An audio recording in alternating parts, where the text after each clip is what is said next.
Is it alcohol? Is it marijuana? Is it cocaine? Is it pills for some of them? The answer, it was said, was all of the above at different times in different hotel rooms, on different nights. Drugs do not negotiate. They do not care about beauty, talent, or history.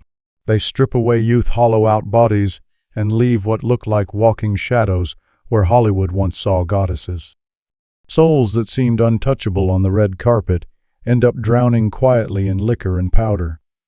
Among those stories there were 17 black actresses who, according to reports, went from being celebrated on billboards and premiere carpets to falling one after another in scenes that people close to them still hesitate to describe.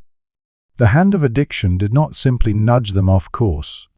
It dragged them from the highest balcony of fame down into the lowest, filthiest depths, back alleys, anonymous apartments, hospital corridors with no cameras. In this investigation, we walk through those descents one by one, not to sensationalize their suffering, but to expose how far and how fast addiction pushed these black screen icons. The question is not just how they fell, but how terrifyingly deep they were allowed to sink before anyone truly tried to pull them back. 1. Tamara Dobson, the Cleopatra goddess, turned into a living mummy on stage. In 1973, when Cleopatra Jones hit theaters, Tamara Dobson didn't just appear on screen, she detonated onto it. Standing 6'2" with a stare that could quiet an entire room and a walk that felt more like a royal procession, she became, for many, the first true black female action hero in mainstream cinema. America watched stunned as a black woman in towering heels and trench coats commanded every frame. But like a firework, that brilliance was brief. It burned bright, then vanished into the dark. When Hollywood turned its back on the blaxploitation era and declared the genre over, it was as if someone flipped a switch. Studios pulled the plug. Budgets dried up. The phone that once never stopped ringing went silent. According to people who knew her, Tamara's name seemed to disappear from contract lists almost overnight, as though she had been deleted from the system.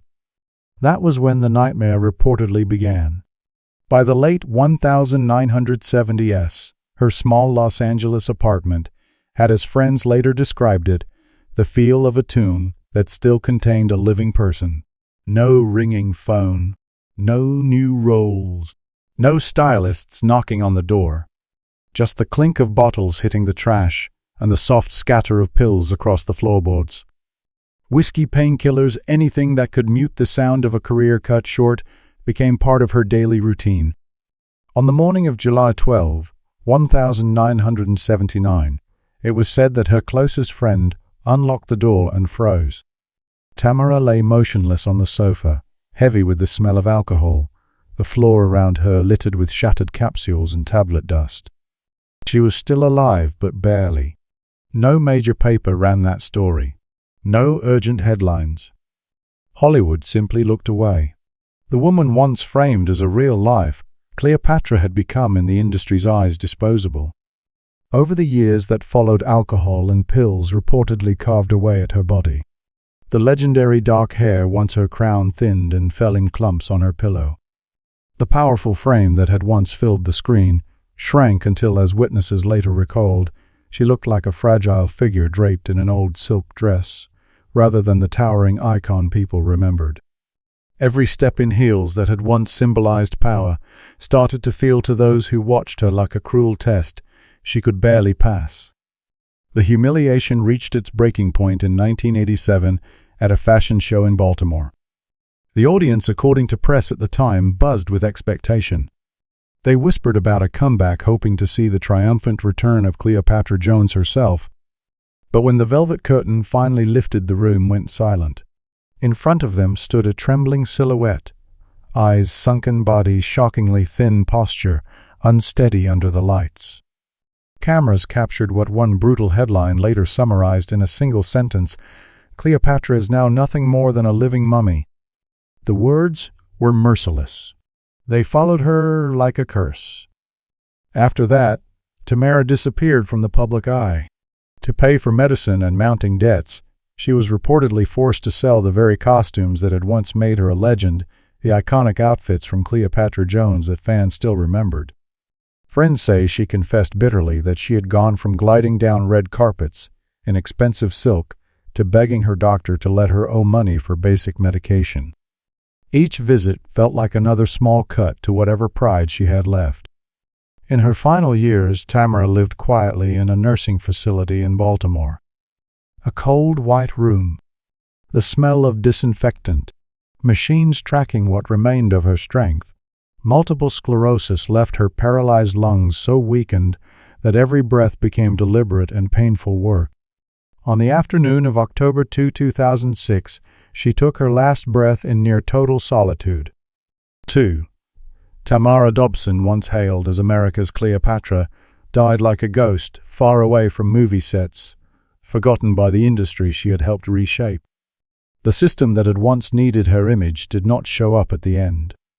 And that is the first cruel pattern in this story, an industry that turns black women into icons when it suits the moment, then lets them fade into silence, once their bodies break under the weight of pressure and addiction. Pam Grier, the sex symbol and the infertility sentence hidden in white powder. Pam Grier was not just famous. For a time she was the image that defined an entire era. When Coffee premiered in the summer of 1973, audiences saw something they had never really seen before on a mainstream screen, a black woman storming through the frame with a gun in her hand and fire in her eyes, confronting men who had always held the power. A year later, Foxy Brown turned that impact into legend. Critics crowned her a sex symbol, a queen of American cinema. Posters of her covered bedroom walls and theater lobbies.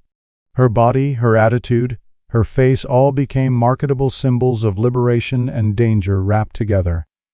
But as insiders later recalled, while the public watched Pam Grier blaze across screens, another quieter story had already begun. The same Hollywood that cheered her strength was soaked in a different kind of addiction, lines of cocaine, passed around like party favors, offered in studios, backstage rooms, and private houses in the hills. One night, in September 1975, according to accounts that followed, Pam bent over a polished mirror on Sunset Strip and inhaled cocaine for the first time. The effect was instant. The rush, the false confidence, the feeling that she could outpace exhaustion and stay ahead of the industry's shifting tastes. It sold itself as a solution. In reality, she had just stepped across the threshold of a new kind of trap. Over the years that followed, cocaine reportedly became a constant presence, a shadow attached to her schedule. Long days on set blurred into long nights at parties. By the early 1980s, the damage was no longer hidden. In a quiet examination room in Los Angeles, her personal doctor, she later said, spoke with brutal clarity. If she did not stop, she might not survive much longer. The warning felt like ice in the bloodstream, but a lecture could not reverse what had already happened inside her body. Over time, her cycles became irregular pain, sharpened, and tests delivered a devastating conclusion. Her reproductive system had been seriously harmed, a consequence doctors believed of years of stress, lifestyle, and drug use. When the doctor finally told her she would likely never conceive, she reportedly broke down, burying her face in her hands and whispering words she would later repeat in interviews that cocaine had stolen her chance to become a mother. She would go on to describe that wound as the one injury success could never fix. A career could be rebuilt. Roles could return. Awards and attention could come back around with enough patience and luck. But the sound she had once imagined, her own baby crying in her arms, would remain a silence she could never fill. In later reflections, Pam Grier admitted that every time she saw another woman holding a child, something in her recoiled and ached. Drugs had not just taken away health and years. They had taken away, in her words, the most sacred dream she carried for herself. 3. Dorothy Dandridge, the Oscar star who reached for help in the dark. Everyone in old Hollywood knew Dorothy Dandridge's name. In 1954, when she walked the red carpet for Carmen Jones wearing a red dress that seemed to set the night on fire, she broke through a wall no one else had pierced. She became the first black woman ever nominated for an Academy Award for Best Actress. They called her The Black Rose. But the nomination, which should have been a beginning, turned out to be a cruel mirage. Once the Oscar season ended and the cameras turned away, Hollywood did not open its doors wider for her. It narrowed them. Leading roles for a black woman were still scarce, tightly controlled, often token. The industry that had celebrated her as an exception had no long-term plan for her. Then the personal blows began to stack. Her first marriage to Harold Nicholas collapsed in infidelity and distance, leaving her to shoulder the weight of motherhood on her own. Her second marriage to Jack Dennison initially looked like a refugee, but according to accounts from the time, it devolved into financial exploitation and emotional cruelty. When that marriage ended, Dorothy was not only alone, she was nearly broke, humiliated, and tired. Worse still was the heartbreak that never left her, her daughter Heroine born with severe brain damage and unable to live independently. Dorothy adored her, visited her, and fought for her care. But eventually, with her resources drained and work disappearing, she was forced to place her child in a specialized facility. To those close to her, she reportedly confessed in anguish that she felt like a failed mother. That guilt became another weight she carried into every room. Drained by betrayal, financial ruin, and a brutal sense of parental failure, Dorothy began to look for escape wherever she could find it. Alcohol, sleeping pills. Nights faded into each other as she tried to buy a few hours of numbness. The beautiful face the world had once praised grew puffy. Her eyes lost their spark. People who saw her at parties whispered that the Oscar nominee had become a cautionary tale. At one Beverly Hills gathering, she reportedly collapsed with a glass in her hand. The room reacted with gossip instead of concern. The same town that once lined up to see her on screen now watched from a distance as she unraveled. On the night of September 7, 1965, in her modest West Hollywood apartment, Dorothy picked up the phone. According to one account, her voice shook as she told a friend she could not go on like this. It was a plea, another attempt to be heard above the noise of her own collapse. By morning it was too late. Dorothy Dandridge was found lifeless on the floor. An empty bottle. Scattered pills. The official reports could not quite agree: overdose, embolism, some fatal convergence of exhausted body and chemical escape. In the end, the category no longer mattered.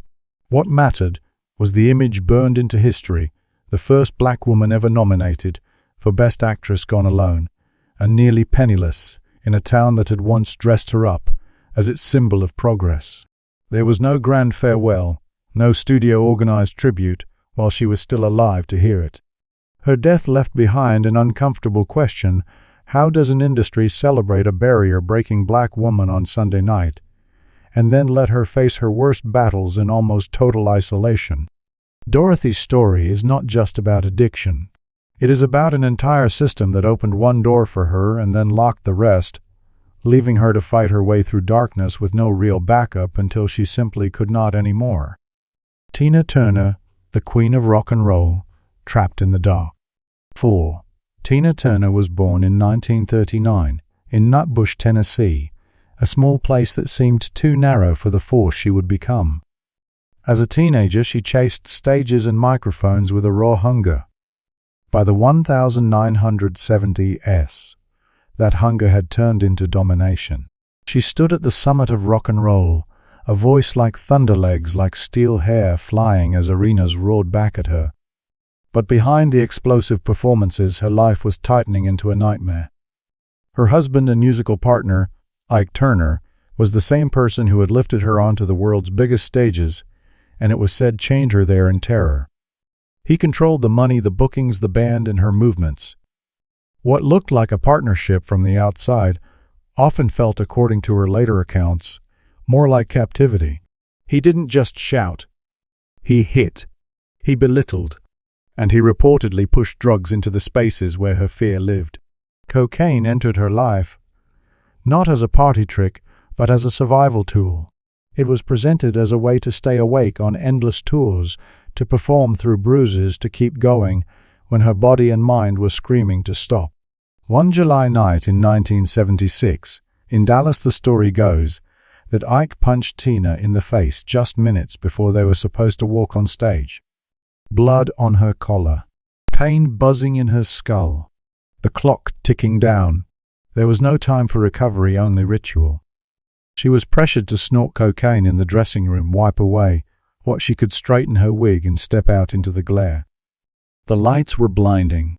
The applause shook the venue. To the crowd, she was a storm untouchable. Inside, she was enduring what she would later describe as almost unbearable pain, physical and emotional, layered on top of years of humiliation. In her memoir, Tina would eventually reveal that at one point, consumed by despair, she took an overdose of sleeping pills. It was not a cry for attention.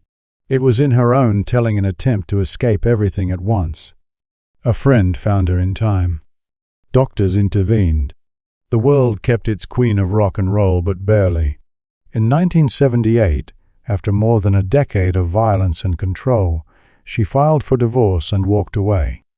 She did not leave with mansions or a vast fortune.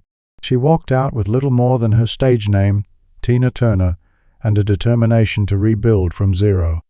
The years that followed would see her rise again, higher than before, in a legendary second act. But no matter how many sold-out shows or awards followed, she would later admit that a whole piece of her life, her youth, had been handed over to darkness, violence, fear, and drugs she never truly chose for herself. Her comeback was real. So were the years the world cannot give back to her. 5.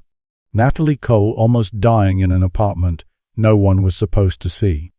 Natalie Cole arrived in the 1970s and 1980s as a bright, undeniable star, her voice carrying both warmth and precision, her presence strong enough to cross from music into television and film. Roles like Lily in Winter reminded audiences that she was not just Nat King Cole's daughter.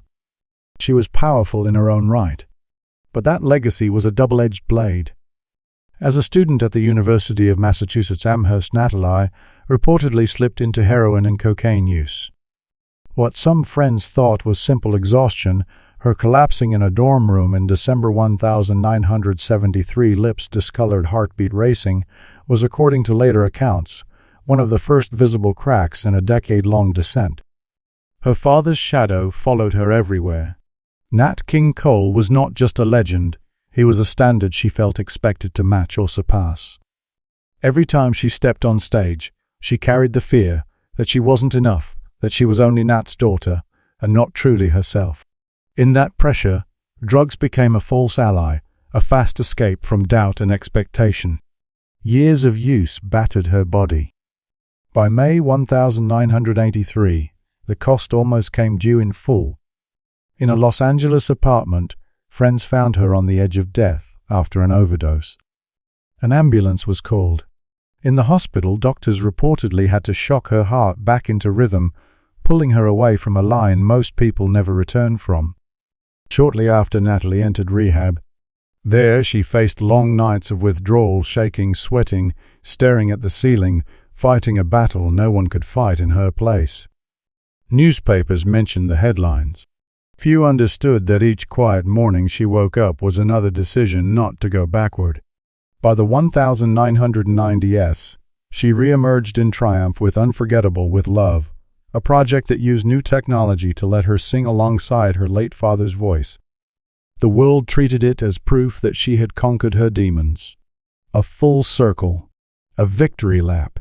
But according to those close to her, the scars were not just emotional. They were physical.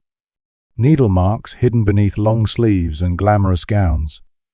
Health issues that would never fully relent. Even as she held a Grammy in 1992, some people said the old shadows were still visible in her eyes, reminders of nights when everything could have ended in silence. On December 31, 2015, Cedars-Sinai Medical Center in Los Angeles announced that Natalie Cole had died from heart failure and pneumonia. The medical verdict pointed back toward the long-term damage left by heroin and cocaine. Death arrived on New Year's Eve, a date usually associated with countdown, celebration, and hope. For her, it became a final, bitter closing of the curtain. Her legacy is enormous. Her voice, her records, her performances will outlive the headlines. But the story cannot be told honestly without acknowledging the years addiction stole, years that could have been lived in full instead of fought in fragments. From hotel rooms and dormitories to hospital beds and quiet apartments, Natalie Cole's journey is another reminder that talent, lineage, and fame are no match for an addiction left to grow in the dark. Whoopi Goldberg, the Broadway clown performing high on cocaine. In the early 1980s, Whoopi Goldberg was that strange new presence everyone in New York theater seemed to be whispering about. Sharp, fearless, able to make an audience howl with laughter and then fall silent on a single line. By 1985, the color purple would catapult her into the Hollywood stratosphere. But while the world saw a rising star, another story was playing out behind the curtains. According to her own later admissions, Whoopi's life at that time was tangled up with cocaine. The reasons weren't just the usual career pressure line. Her first marriage had collapsed. Brief, unsatisfying relationships came and went. The loneliness between shows, between cities, between people who only knew the stage version of her, it all built a kind of emptiness she didn't know how to face sober. Cocaine stepped in as the false solution. In 1984, whispers swept through the theater world. Whoopi had performed an entire Broadway show while high. In the audience, no one saw it. They rose to their feet at the end, giving her a standing ovation. She hit every beat, every joke, every pause with perfect timing. To them, it was a flawless night. Backstage, the picture was different. Colleagues later described her coming off stage drenched in sweat, hands, trembling eyes, red and unfocused. The transformation was jarring, the confident performer in the spotlight, and the shaken woman behind it. Cocaine allowed her to power through exhaustion and pain, but it also split her life in two. Publicly, she was the bold comic and serious actress on the rise. Privately, she was fighting a chemical grip she hadn't fully acknowledged yet. It took years for Whoopi to pull free and rebuild her balance. By the time she did, the damage to her youth was already stamped into memory. Nights she could not get back, moments of success forever fused to the presence of a drug that tried to claim her. Her latest stability and longevity in the industry stand in stark contrast to those early years, when the laughter she delivered on stage hit a quieter, more dangerous battle no one could see from their seats. 7. Oprah Winfrey, the media queen, and the lover who led her to the edge. Long before she became the most powerful woman in American television, Oprah Winfrey was a young reporter and host carrying a lifetime of pain in her 20s. Born into poverty, scarred by abuse, she stepped into local TV work in Baltimore, weighted down with experiences most people never speak about. Then she fell in love with the wrong man. The relationship was, by later accounts, a mix of emotional abuse and dependency. The man she was attached to was also consumed by drugs. In that tangle of need and harm, Oprah was pulled into the same world, lonely nights, turning into nights fogged with cocaine and crack smoke. What started as an escape from hurt quickly became a new source of danger. One night, in September 1983, just weeks before she would be offered the job on AM Chicago that would change everything, the story goes that she hit bottom. In a cramped apartment, overwhelmed by the breakup with her addicted partner and the chaos of her life, she spiraled into a dangerous binge. By the time a close friend arrived, the scene was reportedly bleak, cut straws residue on the table, Oprah herself in tears saying she just wanted to forget everything. If that night had become public, it might have destroyed her career before it truly began. But hospital files were sealed, and those who knew stayed silent. The moment passed without headlines. The opportunity from AM Chicago arrived like a door swinging open at the last possible second. Oprah, understanding just how close she had come to losing everything, cut herself off from drugs with brutal urgency. She redirected the same intensity that could have swallowed her into a drive that eventually built a media empire. From the outside, her story looks like a straightforward rise from local host to national phenomenon to global figure. But hidden inside that arc is a single fragile truth. One more reckless night in 1983, one more step deeper into crack, and the woman who would become the queen of daytime television might have vanished before anyone outside of Baltimore knew her name. 8. Whitney Houston, the incident that foretold the end. Whitney Houston's voice did not just reach notes. It seemed to erase the space between her and the listener. In the 1980s, she soared to the top of global music with a sound that felt effortless, pure, invincible. Then came The Bodyguard in 1992, and I Will Always Love You, the kind of cultural moment that freezes a person in legend. But the brighter the spotlight burned, the deeper the shadows stretched behind it. Inside that darkness were arguments and jealousy with Bobby Brown, the suffocating pressure of being billed as the flawless global star, and the terror of having to outdo herself night after night in front of millions. From that cauldron, cocaine, and later crack, slipped into her life, sold as a way to calm nerves and cope with an expectation no human could really sustain. The deeper she went, the less control she had. During her 1999 European tour, an incident reportedly unfolded in a German hotel that would be whispered about for years. When her team could not reach her for hours, panic spread through the hallway. Locked door. No response. When it was finally opened, according to backstage accounts, she was found collapsed in the bathroom, breathing heavy white traces on the tile. The show that night was suddenly canceled due to illness. Officially, it was fatigue. Unofficially, everyone around her understood something far more serious had happened. After that, people who heard her live said something in her voice had changed. Those impossible top notes, once effortless, sounded strained. Breath control slipped. On stage, her eyes sometimes carried a tiredness that even the brightest lighting could not fully hide. She pushed through, tried comebacks, gave the world more music.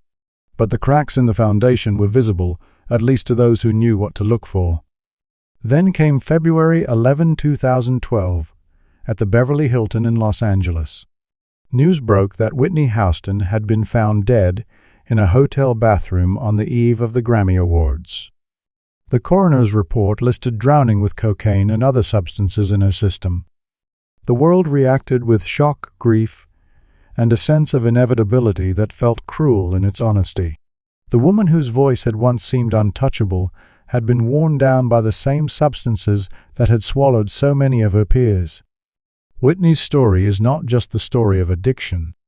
It is the story of genius placed under impossible demands of a black woman, turned into an untouchable icon, and then criticized relentlessly for the very cracks that relentless pressure produced. Her final chapter sealed a tragedy that had been building in plain sight, a reminder that behind the glory of global success, there had long been a private battle she was losing piece by piece. 9. Chaka Khan. White traces swept off the floor. Chaka Khan was crowned the queen of funk and R&B long before most people understood how rare her presence truly was. In the 1970s and 1980s, her voice didn't just hit notes, it shook rooms. Her appearance in the Blues Brothers and her string of hits made her a fixture in pop culture. When she stepped on stage, it felt like the lights were answering to her, not the other way around. But the same life that built her legend also pressed her toward the edge. Endless touring, back-to-back studio sessions, and the pressure to stay at the top created a brutal rhythm. Late nights blurred into early mornings. At first, according to those around her, substances entered the picture as tools, ways to stay awake, to keep the show moving. Then it escalated. Heroin, cocaine, alcohol. What started as a way to manage the grind slowly became the grind. The price surfaced in September 1984 in Los Angeles. After a run of exhausting recording nights, Chaka was reportedly found unconscious in a hotel room. The air was cold.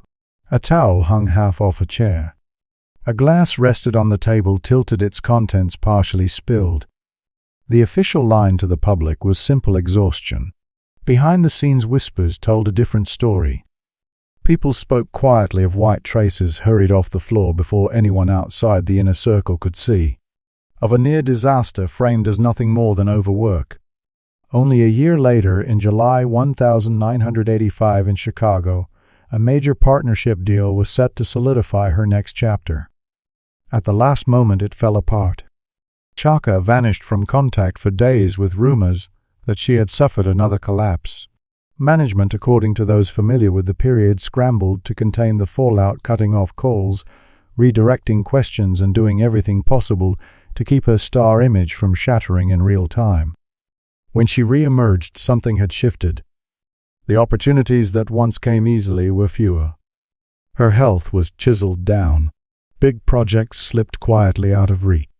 Later, Chaka would speak openly about entering rehab and doing the work to rebuild. She confronted what had taken a decade from her. Even as she returned to the stage stronger, she admitted that the 10 peak years, the years when her voice and presence could have dominated on an even larger scale, had been swallowed whole by addiction. Instead of a full-color reel of triumphs, that period became, in her own reflection, more like a flickering black-and-white film of what might have been doors closing that would never open again. 10. Vanity, the siren at war with her own body.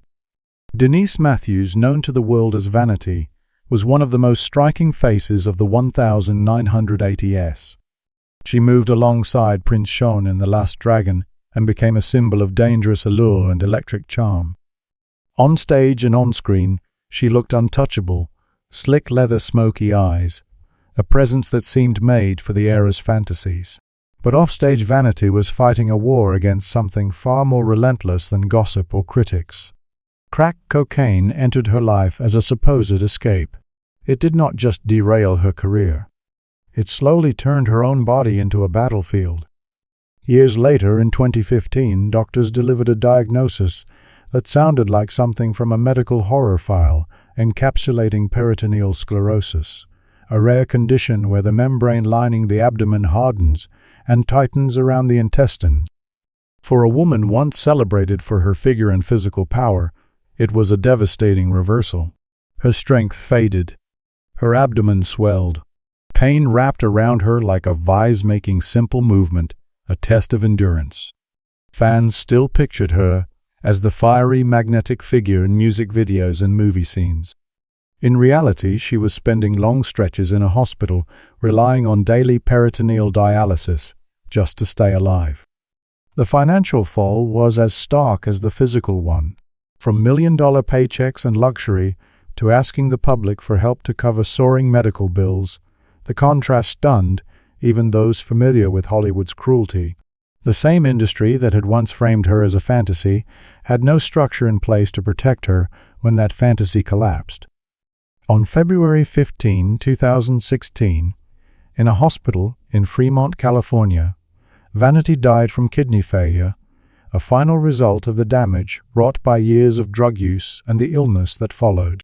The shock was not only that she was gone, it was the blunt truth her story exposed. A woman who had been elevated as a symbol of desire and glamour ended her life in a broken body, fighting conditions directly linked to the addiction that had once seemed like an invisible secret.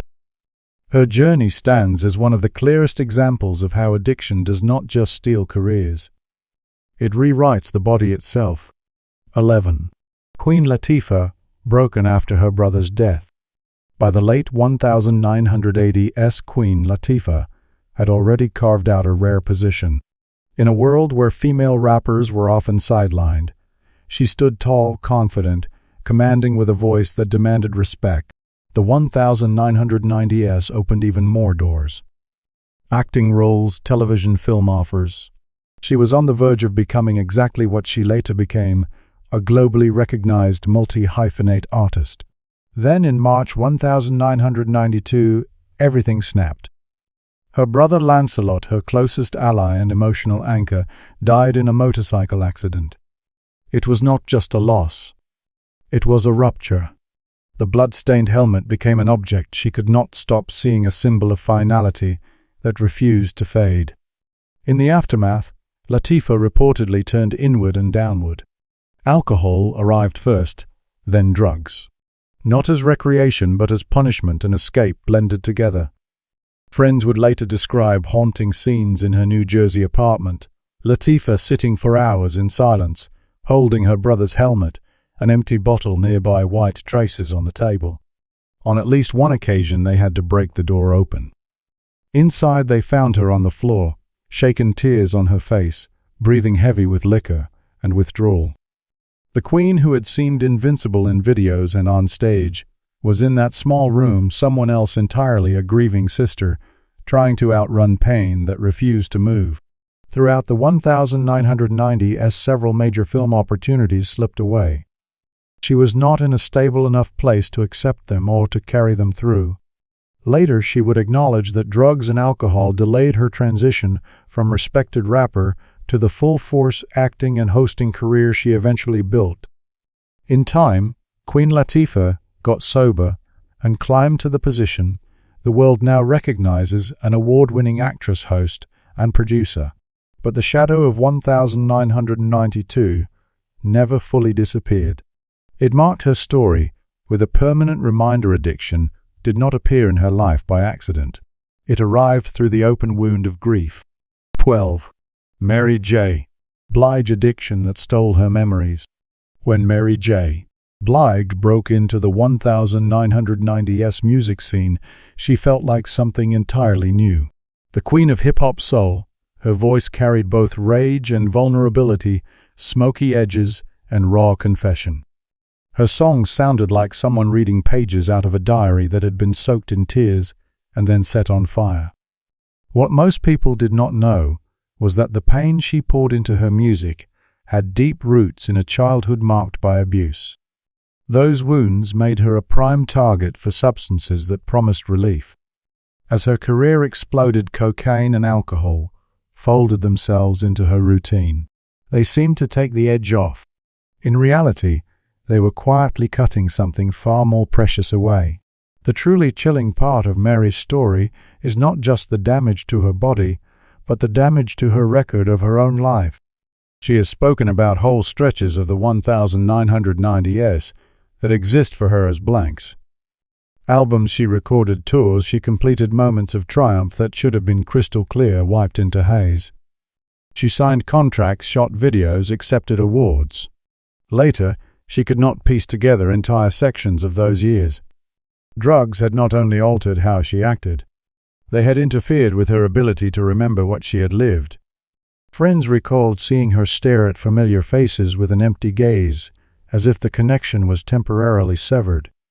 The temporary amnesia caused by addiction meant that some of the brightest points of her career, the kind of moments artists dream about from childhood, did not fully belong to her. She had performed them, but the memories were fractured or missing.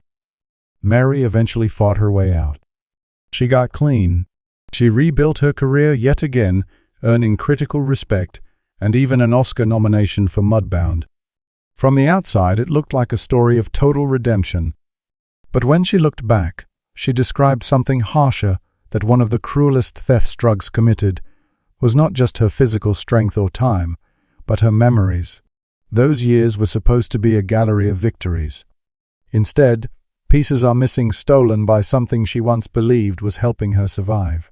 13. Jada Pinkett Smith, a life quietly scheduled around drugs. In the 1990s, Hollywood framed Jada Pinkett Smith as a compact force of nature, sharp, intense, magnetic. The Nutty Professor put her in front of mainstream audiences, and by the time she appeared as Niobe in The Matrix, Reloaded in 2003, she was locked into the global imagination as a warrior. Beside her, Will Smith, their children, the red carpets. Everything looked controlled, powerful, enviable. But beneath that polished, Jada carried a timeline she would only reveal years later, a life once structured around addiction. In the mid-1990s, while her career was just starting to rise, she threw herself into Los Angeles nightlife with an intensity that looked like normal Hollywood excess from the outside. The truth, according to her later confessions, was far darker. Friends have described finding her on bathroom floors, unconscious or barely awake, the air thick with the smell of alcohol and drugs. At one point, she said her days followed a pattern that sounded less like a routine and more like a slow-motion collapse, hard liquor in the morning, marijuana, in the afternoon, cocaine at night. It was no longer experimentation. It was a system, a schedule of self-destruction. Even in 1996, during the filming of Set It Off, the consequences began to leak onto the set. There were days when her hands reportedly shook between takes, her eyes unfocused, her voice thin. Production had to pause. Co-stars covered for her. The movie still wrapped, the performance still landed, but behind it was a woman beginning to fear what she might do to herself if nothing changed. Later, Jada admitted that if she had not stopped, she could easily have been dead by 25, right when the world was just learning her name. It wasn't until she stepped into marriage and motherhood that she made a final choice to walk away from the life she had been living. Years later, in June 2017, she revealed she had been sober for 2 decades, a revelation that stunned those who only knew the strong, unshakable persona. The warrior the world admired had once been a young woman on the verge of disappearing into her own habits. 14. Naomi Campbell, the supermodel lost in the white haze. Naomi Campbell's face ruled the 1990s. Magazine covers, couture runways at campaigns. She became the standard for what a supermodel could be, and she did it as the first black woman to dominate that space on a global scale. Every walk down the runway was an event. Every pose was a headline. But while the cameras captured perfection, addiction and rage were carving through the life around it, cocaine threaded itself through that world. In 1999, Naomi was reportedly hospitalized in Italy after an overdose. When the news leaked, it jolted the fashion industry. This was not a rumor whispered in back rooms. It became public, too visible to spin away entirely. Stories spread about agonizing withdrawals and episodes where control slipped completely. Between 2000 and 2007, addiction reportedly fed into a series of now infamous incidents, thrown phones, assaults on assistants and staff, outbursts that landed her in courtrooms as often as on front pages. Each time she reappeared polished and poised, she would speak of renewal, promise, sobriety, say she was in a better place. Each relapse landed harder than the last. For Naomi, cocaine did not just attack her health.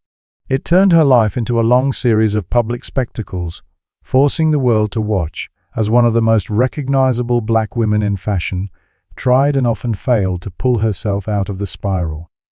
The contrast was brutal, the flawless supermodel in campaign shots, and the shaking, furious woman in rehab trying to piece together a self that could exist without the drug. 15. Stacey Dash, a childhood stolen by Vicodin. Stacey Dash glowed in Clueless, 1995, sharp, stylish, unforgettable.